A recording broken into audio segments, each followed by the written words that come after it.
गौतम बुद्धांच्या तत्वज्ञानात निर्वाण आणि महापरिनिर्वाण या दोन संकल्पना खूप महत्वाच्या आहेत. वरवर पाहता या दोन्ही संकल्पना सारख्याच वाटत असल्या तरी त्यांच्यामध्ये अवस्थांतराचा फरक आहे. आधी पाहूया निर्वाण. निर्वाण म्हणजे जिवंत असतानाची शांती.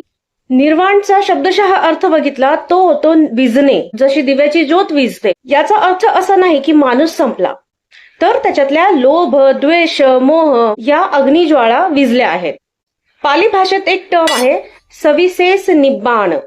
याचा अर्थ जेव्हा एखादी व्यक्ती जिवंत असतानाच सर्व दुःखांपासून मुक्त होते तेव्हा तिला निर्वाण प्राप्त झालं असं म्हटलं जातं.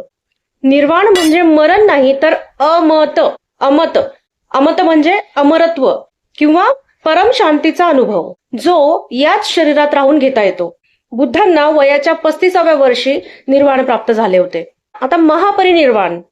जेव्हा निर्वाण प्राप्त झालेली व्यक्ती अर्हत किंवा बुद्ध ही देहत्याग करते त्याला महापरिनिर्वाण म्हणतात.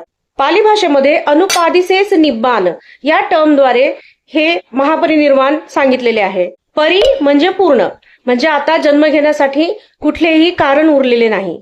शारीरिक वेदना आणि मृत्यूच्या चक्रातून ही कायमची सुटका आहे. म्हणजे समजा एक दिवा विझला म्हणजे ते निर्वाण, आणि तो दिवा आता कधीच पेटवला जाणार नाही किंवा तो दिवा कधीच पेटवू शकत नाही, ते म्हणजे महापरिनिर्वाण. बुद्धांचे वयाच्या 80व्या वर्षी कुशीनगर येथे महापरिनिर्वाण झाले.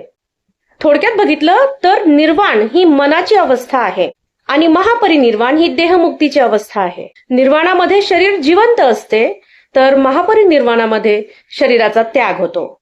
निर्वाण म्हणजे मनातील दोष स्वच्छ करून मिळालेली शांतता आणि महापरिनिर्वाण म्हणजे त्या शांततेचा अनंताच्या प्रवासात झालेला विलय.